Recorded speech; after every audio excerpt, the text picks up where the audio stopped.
Okay, hello everyone. Welcome to session Virtual Humans and Agents. I'm Kangsoo from the University of Calgary. I'll be moderating this session. So we have 6 amazing papers in this session. We're not gonna have like a break in between the presentations. So all the presentations will be back to back. If you have any questions, please use the Discord channel. So we're gonna have the kind of like a group discussion in the end of this session. So since we don't have a lot of time, so without further ado, let's start from the first presentation. So the first paper, the title is The Stare in the Crowd Effect in Virtual Reality. The presenter will be Pierre Raimbaud. So Pierre, can you share your screen and go ahead? Stage is all yours. Okay. Hello, so my name is Pierre Raimbaud and I am working at INRIA Rennes in France, and I will present this paper, The Stare in the Crowd Effect in Virtual Reality. So in our research, our global context is to use the study of nonverbal communication that can be transmitted through gesture, posture, or gaze. And in the frame of social interactions, gaze contact is one particular cue that is very interesting to draw attention in the case of the initiation of the interaction, or to maintain attention during the interaction. So in this case, you have an alternation between averted gaze and directed gaze.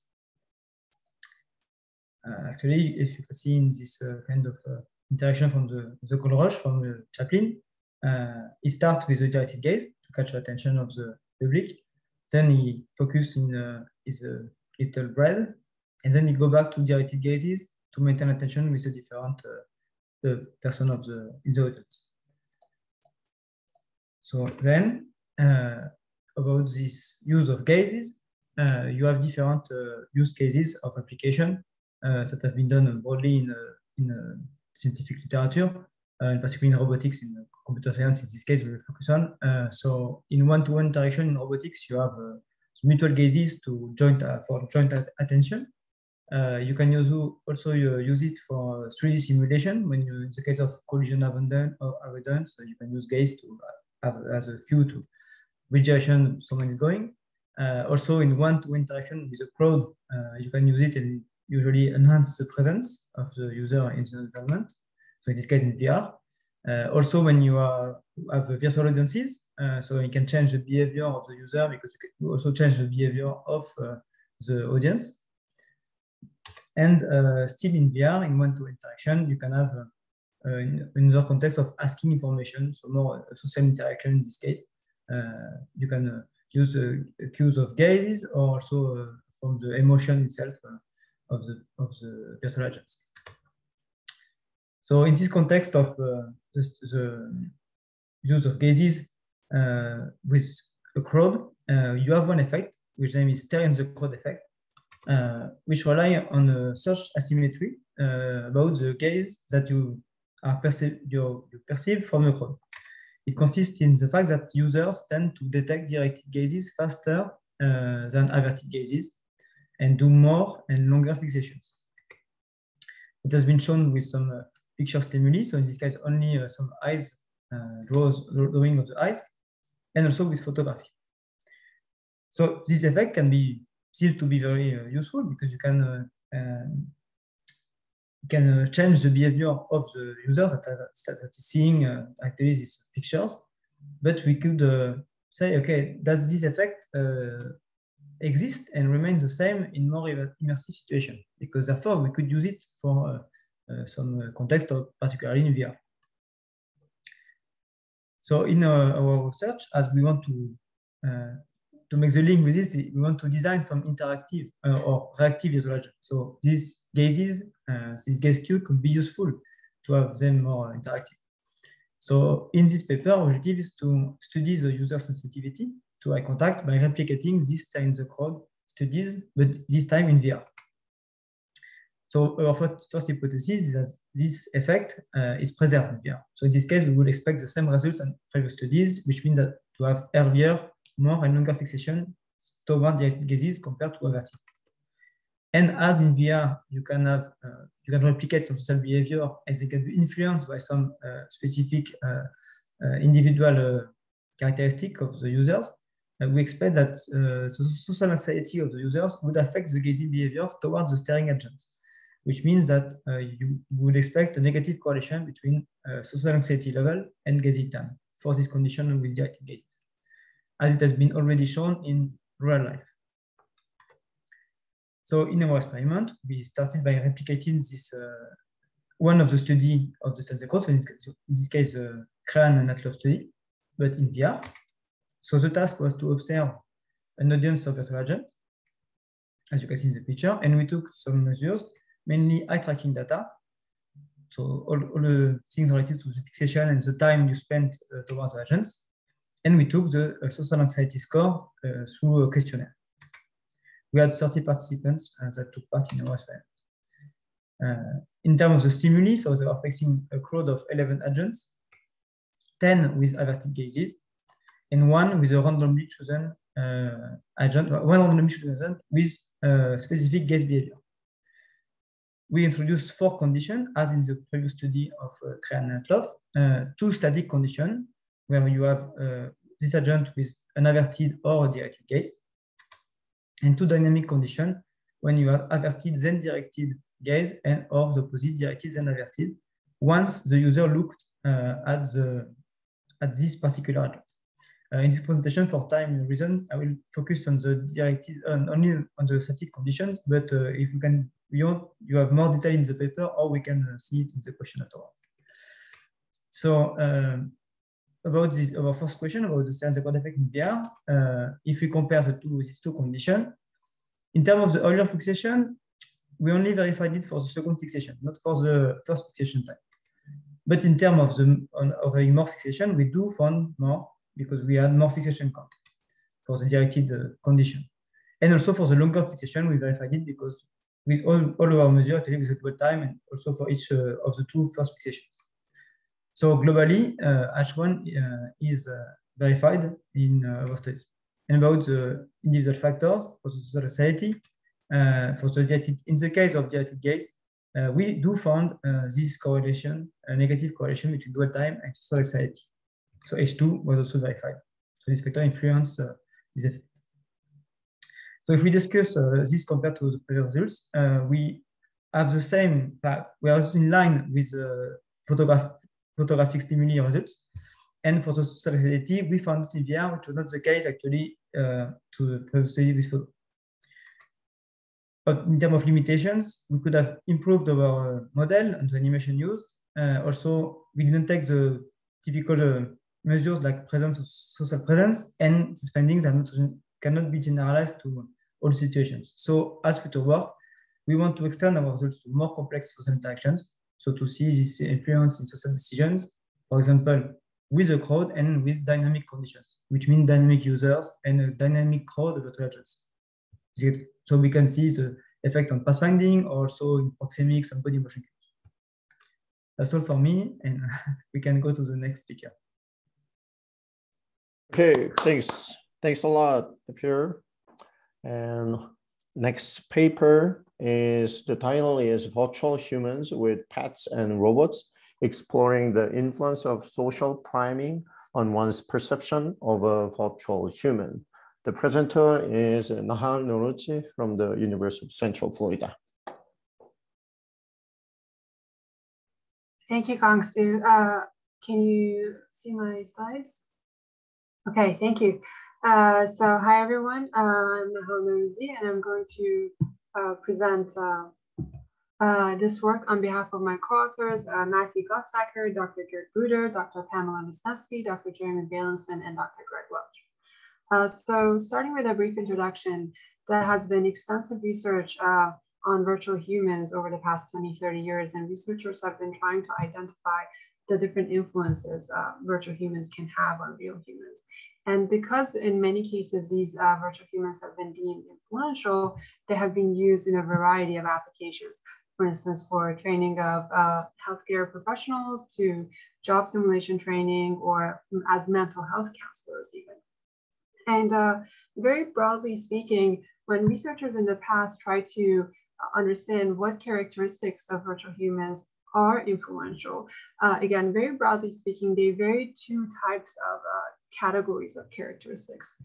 So the first one, which I'm calling virtual human specific characteristics, really focuses on, for instance, the virtual human's verbal and nonverbal behavior, or appearance-related factors such as ethnicity or attire. And the second group of categories, which we're calling here contextual existence, is really about the virtual human's awareness and presence in its environment or its perceived social abilities, which goes to the point of social priming and our primary motivation in this experiment. So we were very much inspired by previous work by Daher et al. And on social priming. And in their work, they found that if we have a virtual human called Katie, when participants observe Katie having social interactions with a real or a virtual human, and here we call that other real or virtual human Michael, they found that observing this social interaction compared to not observing it leads to higher involvement from the participant side, higher social presence, and enhanced mood in subsequent interactions with Katie, which is a primary virtual human in this scenario. And this is, of course, very promising because such social priming examples can be added to a variety of applications where we may use virtual humans. With that said, one question that came up for us was that, is social priming only facilitated with humanoids? Of course, our primary motivations in order to explore this question first was the literature on human-animal interaction. So in this area of research, we know that dog owners receive more positive attention from strangers. And also dog owners are perceived to be more trustworthy, likable, and approachable by strangers. So we thought that in some sense, dogs are catalysts or socially priming others. And we thought that it would be a nice and interesting non-humanoid candidate for social priming. Also, because of the extensive research that has been done on robots and social robots in the past 50, 60 years, we thought that social robots would be also a good non-humanoid candidate in our exploration. So in our work, we wanted to answer two research questions. First, we wanted to know if social priming can be facilitated by non-humanoids. And we also wanted to get a sense of the subjective and objective influences of social priming compared to a non-social priming condition. And to answer these questions, we conducted a human subject study. Our study, we adopted a within subject design. It had 4 conditions. We had 24 participants, and we used HoloLens 2 with Unity 2018 to design our augmented reality experience. We used a variety of objective and subjective measures and adopted a mixed methods analysis to analyze our quantitative and qualitative data. So focusing on the conditions, our experiment had 4 conditions that were randomized, so participants experienced them in randomized order. In the social priming condition, participants saw different female virtual characters, as you can see on the left of each image, having a social interaction with either a virtual human friend, a virtual pet dog, and a virtual personal robot. And in the non-social priming condition, they observed a female virtual character looking at her phone as if she's reading something on her phone. And each of our condition had 2 phases. In the first phase, as I mentioned, they observed this social interaction. And after observing that social interaction from the doorway, the virtual humans invited participants in the room and started playing a round of 20 questions guessing game, which was the social component of our experience for each condition.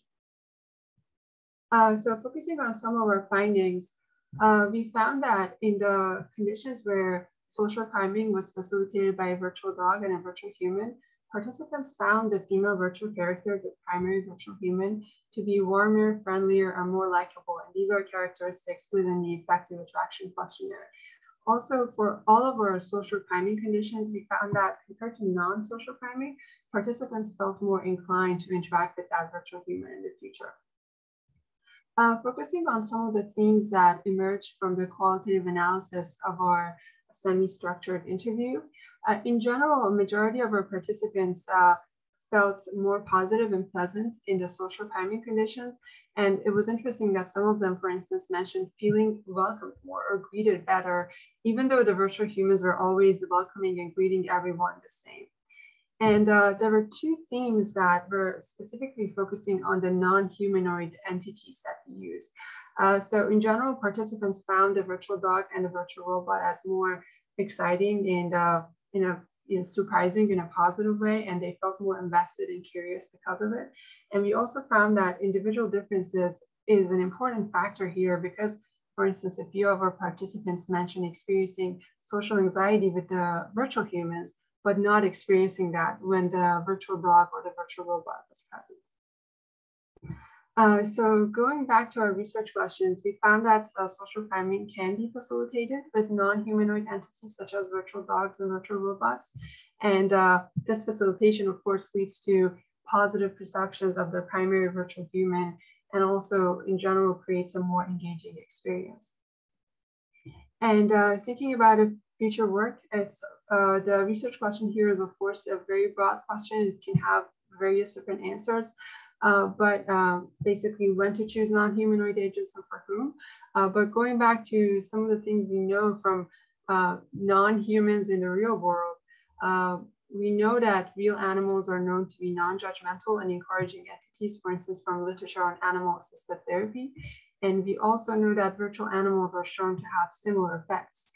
So it would be an interesting investigation in general when we're thinking about scenarios such as if you want to reduce people's evaluation apprehension. In those scenarios, it may be more beneficial or interesting to explore non-humanoids.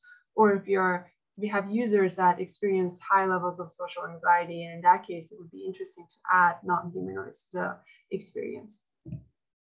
Thank you so much for listening to our talk, and I would be happy to answer any questions and comments that you may have. Thanks. Thanks a lot, Nahal. Okay, let's move on to our next speaker. So next paper is investigating the effects of leader and follower behaviors of virtual humans in collaborative fine motor tasks in virtual reality. The presenter is Ellie Ibrahimi. Hello, everyone. I'm going to present our work on behalf of my team. We investigated the effects of leading and following behaviors of virtual humans in collaborative tasks. Oops. So techniques have been developed to allow users to manipulate objects by attachment, pointing, and handheld devices. However, there are very few to no research that investigate user experience when a user works with the virtual agents to collaboratively move an object or manipulate an object in virtual environment. So there's a great interest because of users and virtual agents need to collaborate in virtual environments in some cases. So in our contribution, we have designed and developed novel methods for interpersonal fine motor collaborations with such virtual human agents to enrich the user experience when the agent is leading or following the user. The task we created to evaluate our leader or follower behaviors is to carry objects to place them at destinations via a collaborative box shelving or furniture reorganization task, where the user and agent collaboratively pick up objects, walk together in a room, and place the object in a new location in virtual environment. The virtual agent and the user communicate using natural language, and I'm going to show you videos of some samples of their tasks in the environment. So we created an AI framework for modeling the virtual human behavior. So in this slide, you will see the system architecture for the follower virtual human and leader virtual human. So for the follower, the virtual human recognize user's command and analyze user's action. Based on that, they make a move and then update the object. For the leader virtual human, we take more steps. Our AI system takes more steps. It basically finds the path that needs to go to get to the destination. It makes a prediction, performs a prediction, analyzes user's action, and then updates the agent performance and then the object. And based on that, calculates a new path and generate a suggestion. So within subject design, we recruited a total of 12 participants from our university campus to investigate the effect of leader versus follower virtual human and users behavior. So we adopted a counterbalance design to assign participants to different groups. So for instance, in our half of the participants were assigned to follower virtual human, where the virtual human was the follower and user was the leader. The other half first assigned to the leader virtual human, where the virtual human was the leader and user was the follower. Same design for the environment. We have two environments. We use counterbalance design for living room, which we had 8 tasks, and then warehouse environment, which we had 12 tasks. So in the next slide, I'm going to show you a video of the follower virtual human condition. And in this video, virtual human is going to follow the user commands. Oh, you don't hear sound, right? Sorry, let me reshare, sorry. Forgot to share with the audio. Oh, actually it is. Okay, let's continue. Grab the object by the handles. Your slide is, you actually shared the presenter's view. Oh, okay, sorry. Let me try again. Okay, here we go. Okay, so in this video, basically user leads the virtual agent. Right. So it says like raise the object, move it, move to left or right, lower the object, and then the task is to move this object and put it on the shelf on the left, which is the red square. And then in the next video, you're going to see I'm going to move on for the sake of time to the next video, in which you are going to see a leader virtual human, where the virtual human is going to lead the task. Let's move the table to the red marker on the ground. Later you should grab the green handle. And I will grab the blue one. Please grab the green handle. Lift up. Raise. Move backward. Move backward. Move backward. Move backward. Move to your left. So a very similar task, but this time virtual agent leads the user to place the object, the furniture in this case, in the destination. Let's move. Okay, for our research question, we would like to know to what extent do workload of user, experience of the user, and task performance of the user differ between the two conditions, virtual environment. So we tested for normal distribution of objective data, and after everything was said, we looked at our data and conducted the data analysis. So for qualitative measures, we looked at number of commands that was issued by the user and virtual agents, words such as grab, raise, lower, and so on, and also looked at the task-related measures such as task time, number of collision, number of attempts.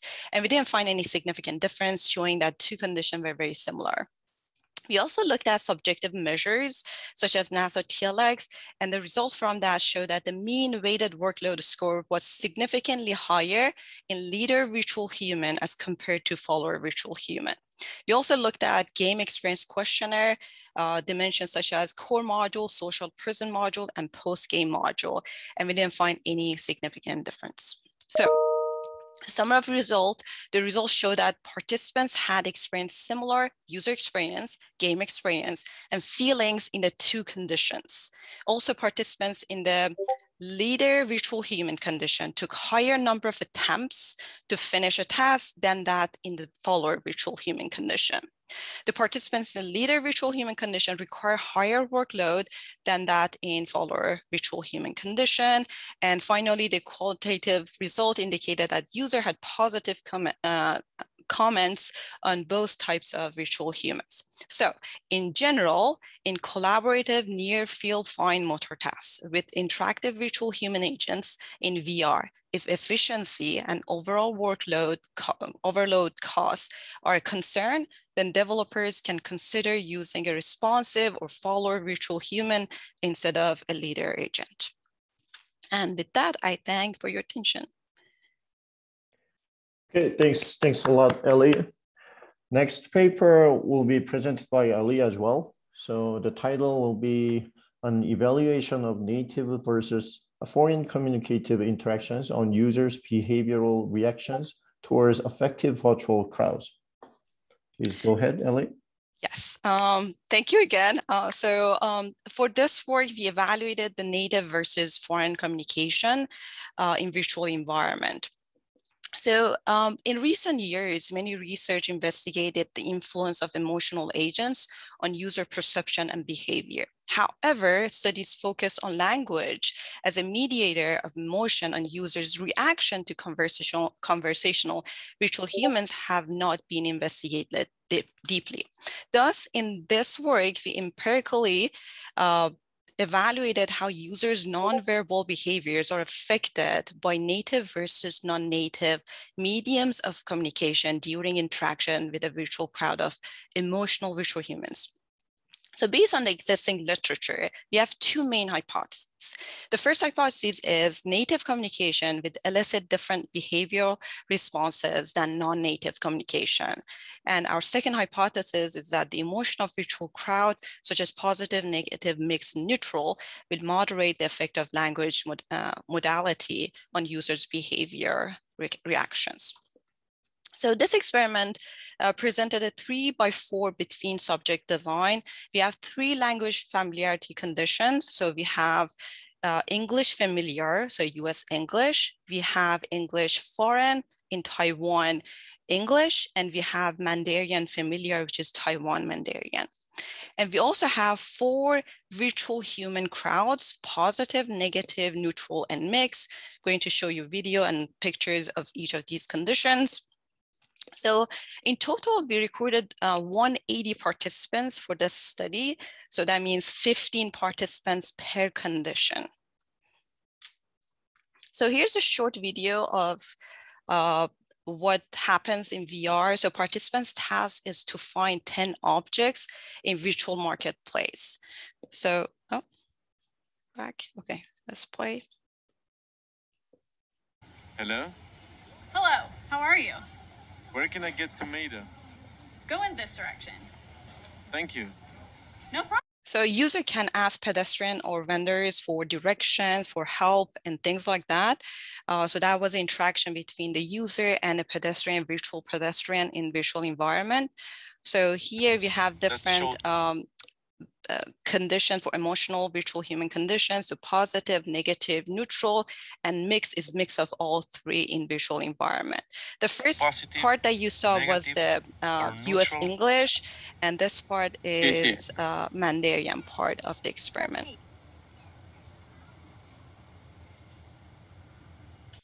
Okay, so we classified our dependent variables into 4 categories: interaction count with agents, interaction time with agents, social interaction, and task performance and exploration behavior. Each one of these categories have subcategories that we use for data analysis. So to make it easier to understand the data, we are going to look at 3 different categories. So we are going to compare the 2 native language communication, US English and Taiwan Mandarin. We're also going to look at native versus foreign language communication, which is Taiwan English and Taiwan Mandarin, and also looking at the comparison between cross-cultural group communication, which is Taiwan English and US English. Okay, so Taiwan Mandarin showed overall higher interaction with vendors with a longer period and more questions, and we're more willing to talk to vendors as compared to US English condition. That fits with the recent study showing that Taiwanese were more apprehensive and less willing to communicate with passerbys than Western person. Therefore, we believe this interesting difference is potentially due to the cultural difference in Taiwan Mandarin group who were reluctant to ask direction from pedestrian unless they really have to. The US English group was more efficient from communication perspective and spent less average time interacting with the pedestrian with a shorter travel distance and interpersonal distance than Taiwan Mandarin group.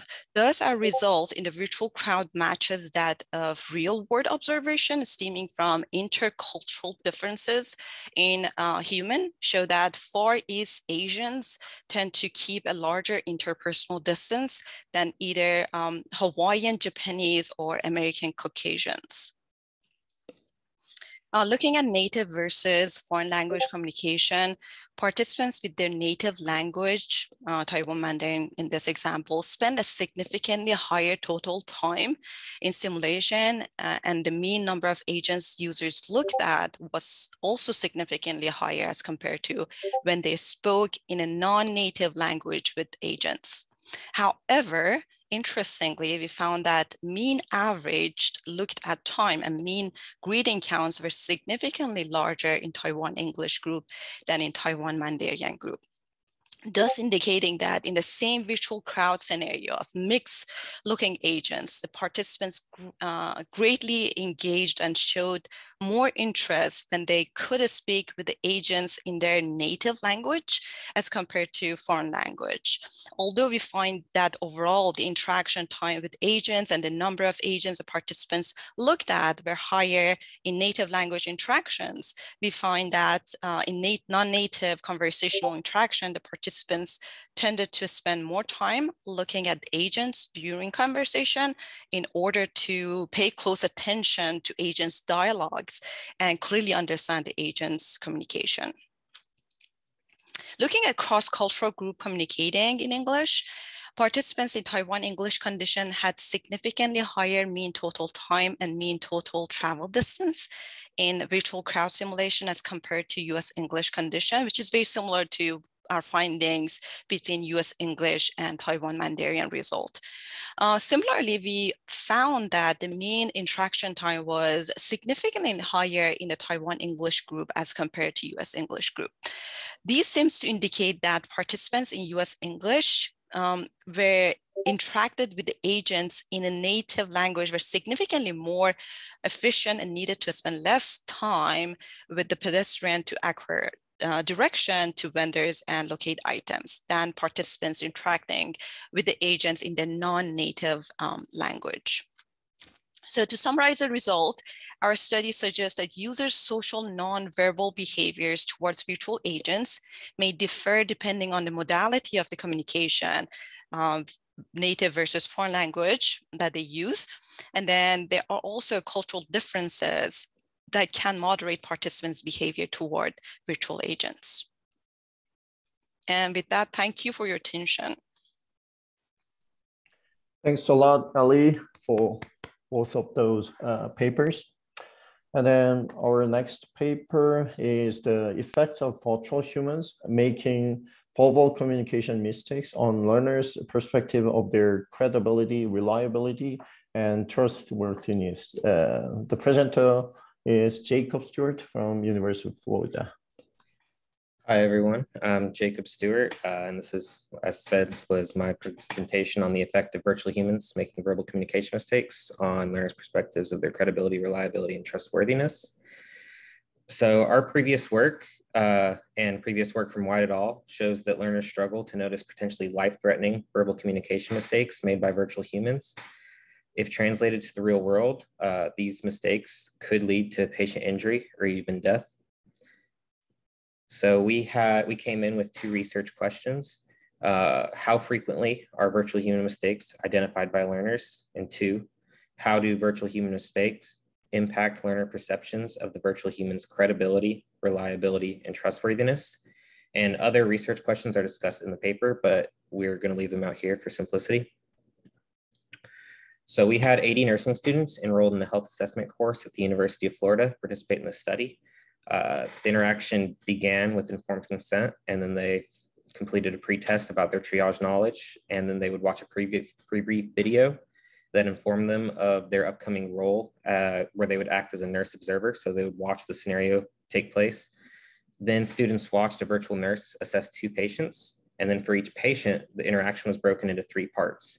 You can see at step 4, it's a vitals video, and then step 6, triage assessment video, and then there's at step 9, accelerated future video. And this is repeated for the second assessment. At the student evaluation phases, students were given the opportunity to point out any errors that the virtual human may have made during the scenario. So there were 2 conditions that the students may have seen. One is a virtual human that has no visible injuries, which you can see in the top image. And they actually have a head injury that you have to find by listening to the patient interaction. And the second interaction is the virtual nurse assesses a patient with a side laceration and a compound leg fracture, which you can see in the bottom image.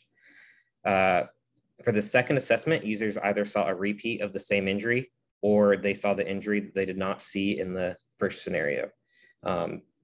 However, to assess the effect of the correct performance on trust, the virtual human always performed the second assessment correctly.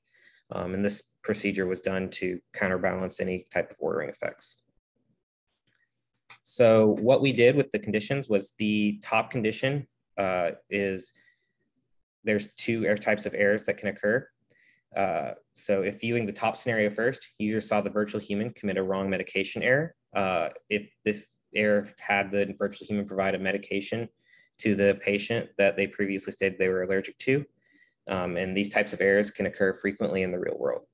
And if the users reviewing the bottom scenario first, users saw the virtual human commit a wrong site error. And this error had the virtual nurse state the wrong leg to the learner, who was acting as the nurse observer. And wrong site errors occur infrequently in the real world. These errors were chosen as they're considered never events. And never events are adverse events that should never happen because they're clearly identifiable, measurable, serious, and preventable. So as I mentioned, this was broken into 3 parts. In the vitals video, the patient's current vitals and EMS report are stated to the virtual human or to the user by the virtual human. And this information was always correct and acted as a baseline for our measurements. And then each vitals video that the user saw were approximately 20 seconds long. And here's an example. EMS report states that the patient has a seatbelt injury to the chest, a right lower abdominal laceration, and an open and protruding fracture on the tibia. The vital signs are BP is 150/90, temp is 98.7, pulse is 115, respirations are 16, and O2 sat is 95% on room air. And then for the triage assessment video, the triage assessment was performed by the virtual nurse. And in the first assessment, it was either a wrong medication error or a wrong site error. And in this case, it was a virtual nurse stating the wrong leg, which led to a mistake occurring. And then each of these assessments was approximately 3 minutes long, but I will show you a shortened example version of these really quick. The patient has bruising across the chest. There is a 6-inch wide lacerated area to the right lower abdominal quadrant, approximately ½ centimeter deep, with a small amount of bleeding. And a bone is protruding from the interior aspect of the right lower leg. And then so there you can see that she said the right lower leg, where it's actually the left lower leg if you would flip the patient around and be from their perspective. And then after they saw this and after they would read their trust, they would go and see an accelerated future video, which was used to alert the users of the error that was committed by the virtual human and to highlight any potential future consequences that could have arisen because of this error. Each of the accelerated future videos were approximately 30 seconds long.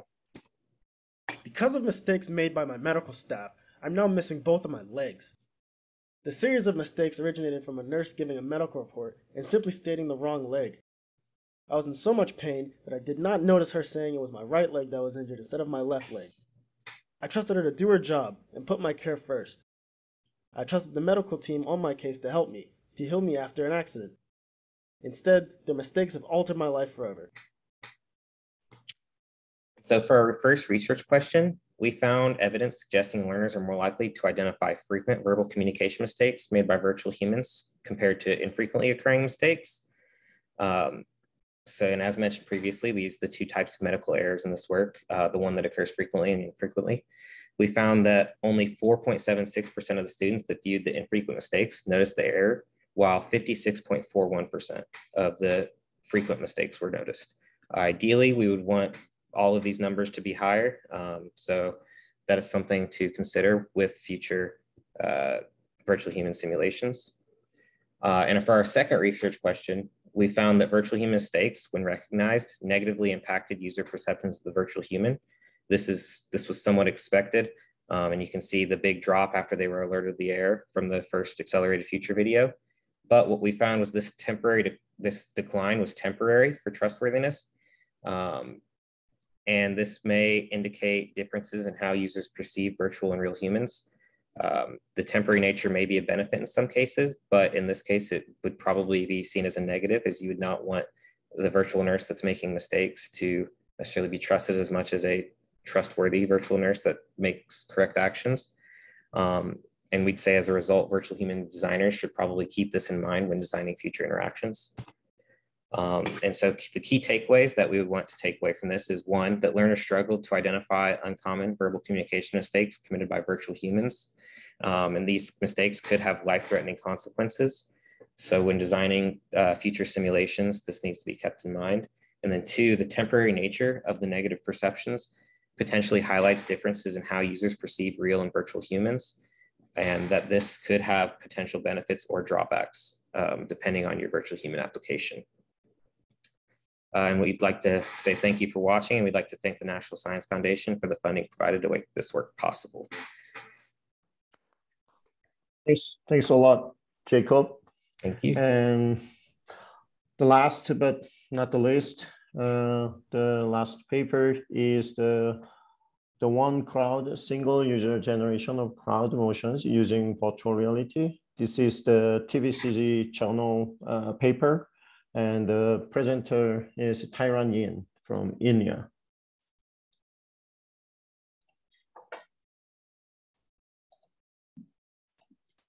Hello, everyone. My name is Tyron, and I'm very happy to present to you our article of the one-man crowd. In this paper, we propose a new paradigm that uses the virtual reality to record a data set of crowd movement, which includes both trajectory and body motion of many people walking on the same place at the same moment. We propose a method that allows one single user to do this by embodying one after the other the characters of a virtual scene. Crowd data set is one of the key components of understanding, modeling, and simulating crowd motion and crowd behaviors. Crowd data set usually includes trajectories, sometimes contains eye gaze information and body motion. However, crowd data set containing body motion is very rare because of the limits of existing data collection method.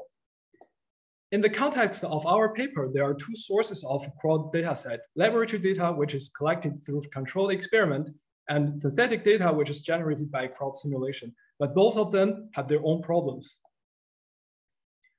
The laboratory data can be collected in several different ways depending on the purpose of data collection.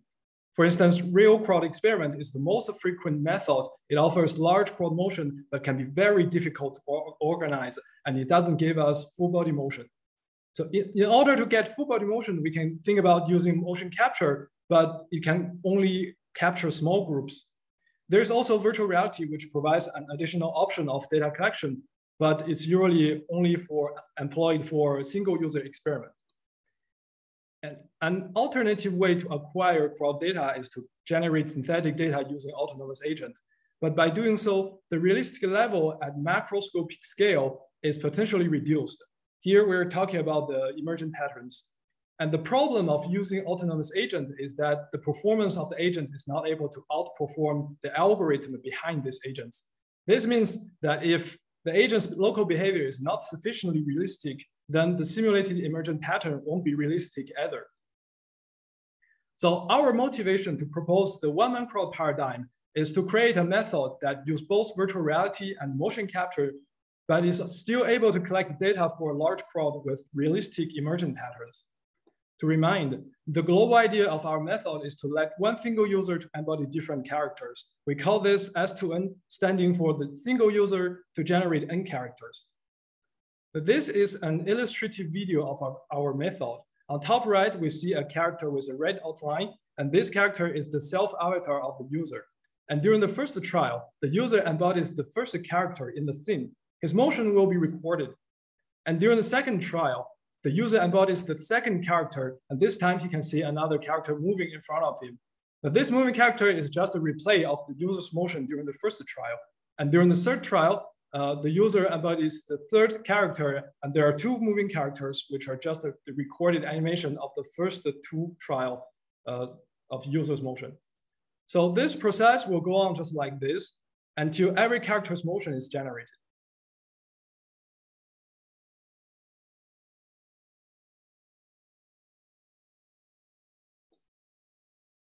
Since one-man crowd is a brand new attempt, there is no existing evaluation for its performance. In this paper, we want to make sure that this paradigm is capable of generating realistic crowd behaviors. Our hypotheses are that at both individual and the collective level, the OMC data shows qualitative similarity to real data. There may be quantitative difference due to the use of virtual reality devices, but that is not what we seek to quantify in this work. To verify the performance of the one-man crowd, we first replicated 3 classical real-world crowd experiments, and then we also replicate their data analysis so that we can compare which aspects of the OMC are similar to real situation and which are different. Our first replication is a unidirectional flow. If you take a look at the animation generated by our S2N procedure, you can see interpenetrations between characters, which is actually a normal situation in our context because the moving characters are just a recorded animation. So the first recorded character is unable to react to the last recorded character. And also, since the crowd is walking along a circle with more or less fixed radius, each person's movement can be described under 1D description. Here on the right, we present the 1D movement of each person in the circle. In the middle, we show their movement projected on the ground. And we can clearly see that when some people are speeding up in the circle, some others are slowing down. This makes a stop and go wave which propagates along the circle. In our paper, we detected these waves and made comparisons between real data and our results. The second scenario that we replicated is a group of people going through a bottleneck. As you can see, when going through this bottleneck, the characters form 2 lanes. We call this lane formation, and this is the emergent pattern that we hope to observe in this scenario. But if we take a look at another participant result, we can see that for each trial, the user chose to stand at the end of the line, which finally formed a specific pattern. So the fact that one participant always chooses similar strategy is what we call the lack of behavioral variety. The last scenario that we replicated is an inflow scenario, and the crowd is entering a virtual elevator and then going to choose a place to stay. So again, if we take a look at the final position of each character, we can see some S2N results show different specific patterns. This is also due to the fact that the crowd is generated by only one user. So in this paper, we also proposed another procedure as a control procedure to the S2N. We call it N2N, standing for N user to generate N characters, one user at a time, of course. And through the comparison between the real result and the N2N result, we can see that the N2N procedure was capable of compensating the behavioral variety. To conclude, in this paper, we explored a new paradigm of crowd generation with 2 different procedures in order to balance the dilemma between realistic level and the difficulty of crowd data collection. Although OMC does not yet provide a perfect solution, it has shown the potential of crowd data set generation. In the future work, we're going to improve its performance and explore different use cases. So thank you for listening, and I'll be happy to answer your questions. Thanks a lot, Tyron. So we have roughly like 10 to 12 minutes for a group discussion or the Q&A session. So I know a lot of people actually ask many questions on the Discord, but for those who don't have access to Discord at this point, let's just cover some of the questions that we already covered on the Discord. So first paper, the stare in the crowd effect in virtual reality. Vicky Interante actually asked a couple of questions. So the first question is about, did you notice a linear effect of the angle of gaze aversion, or was it a binary effect? And the second question is, was there any effect of a head angle, which I was also kind of curious of as well. Could you please address that questions, Pierre? Yes. So about the head angle, actually for the stimuli we had, all the agents that were facing were looking to the same direction, and we tried to add like small differences of head direction. So for this case, we didn't check. So in all the trial we had, we didn't modify it. But for the part of the effect of averted gaze versus directed gaze, once again, the angles were the same for all the averted characters. But about this like linear effect, we did find like it's a kind of linear thing, which is because if we take the averted condition, we have no one looking at us, so we see that there is no specific case behavior. But when we take our dynamic conditions, which were like an alternation between the averted and directed, we already had the effect, like the 10 second effect. And when you reach the directed condition, you have the effect, but with even more significant difference. So actually, yes, the more you have agents really staring at you all the time, the more you look at them. Okay, thanks a lot. And for the second paper, the virtual human with the pets and robots, Nahal presented, there are several questions, and then let me just pick for one for now. So Joel Platt-Young asked, basically the question is about like other potential effects by the agents, gender kind of stuff. So let me just read the question. Do you think there might be an aspect of implicit risk that might have led to women characters being viewed as more likable? For example, do you think women human participants may rate a woman agent with a dog as less of a threat in an environment, and the same with man participants? That kind of questions. Yeah, so that's very interesting in the sense that, well, unfortunately, we didn't have a large enough sample to be able to look at gender effects. But I think in terms of looking at gender effects, one aspect is looking at from how female participants may react because the character is female.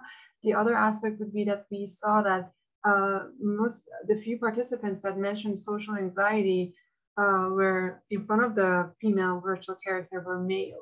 So I think, and that might be another interaction because the genders didn't match. And unfortunately, we did not control for that. So I think that would be an interesting thing to look at. But because our scenario was relatively positive, I don't think that it would have got to the level of someone feeling any risk, but it got to the level of people experiencing social anxiety. Mm-hmm. Thanks a lot. Thank you. Yeah. And for the third paper, which is about the effect of a leader and follower behavior of virtual human, Ishan Kumilar asked several questions, which I think are kind of related to each other. So let me ask all of them at the same time. So the first one is, what is the factor that made a leader virtual human actually created more workload than the follower? I mean, it basically ask your opinion, Ellie. And then is there any specific factor in avatar design or appearance that affects different feeling or the workload? And the last question is about like any, objective measures that you would consider. Yeah. Great questions.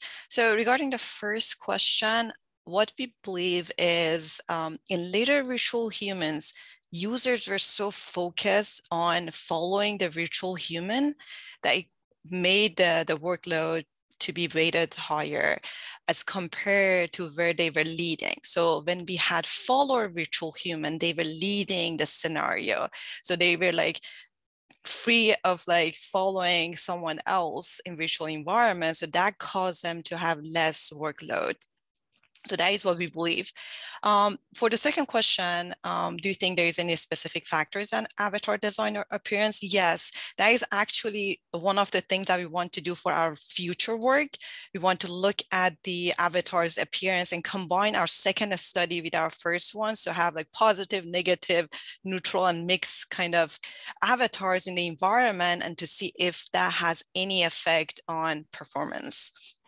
And then the last kind of suggestion, we haven't done any objective measures such as psychological information, heart rate, and things like that, but that would be very interesting to do in future. So thank you for suggestion. Mm-hmm. Thanks a lot.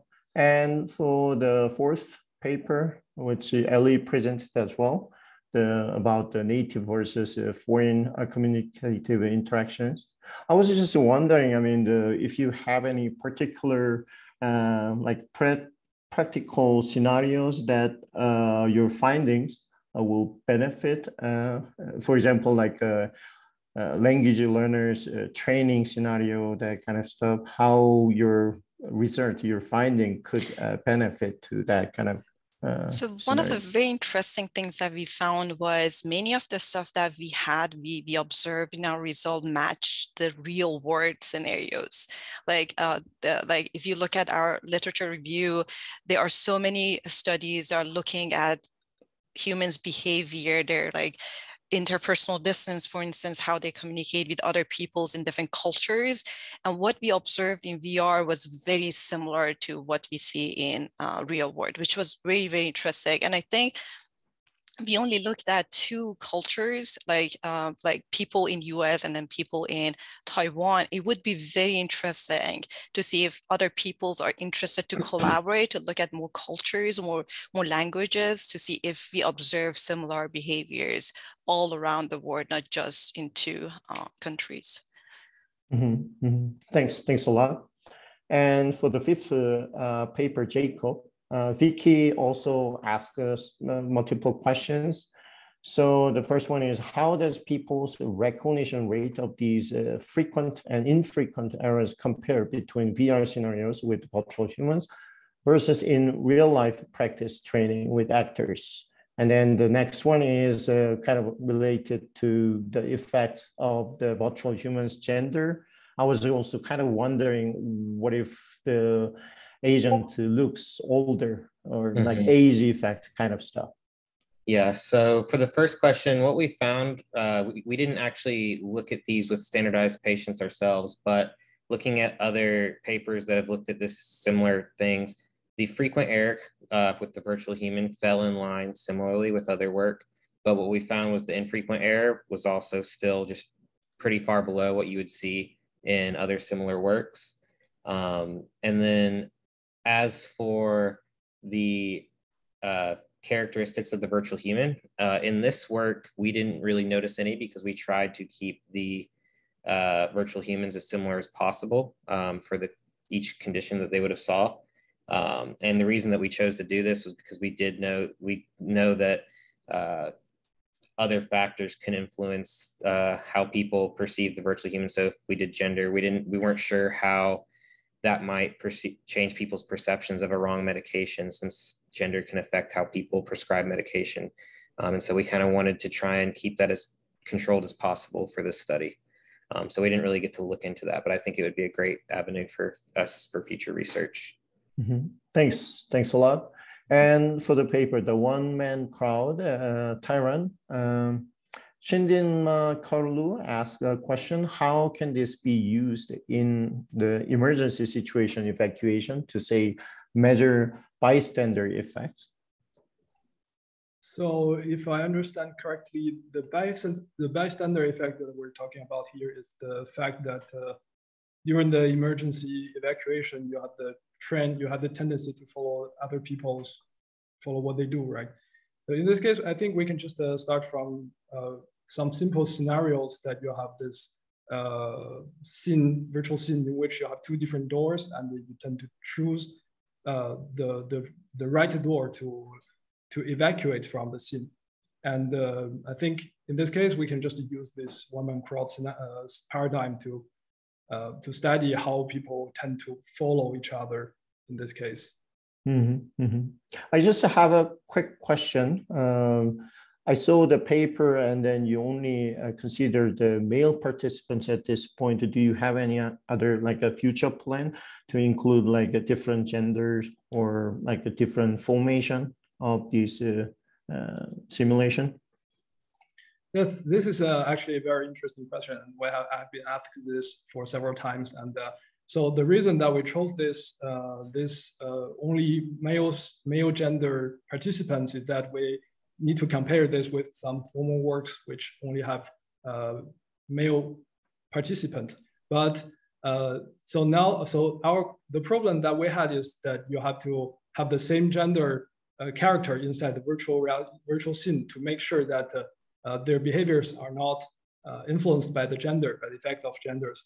So now that we have already this data set that have only male genders, I think it's quite possible for us to replicate this experiment with, for example, a experiment where you have purely female genders. And this will also enable us to see how different gender participant behaves differently in the same scenario, in the same situation. Okay, so I guess time's up. So I would like to thank all the speakers today and also all the attendees and invaluable questions that we covered this session.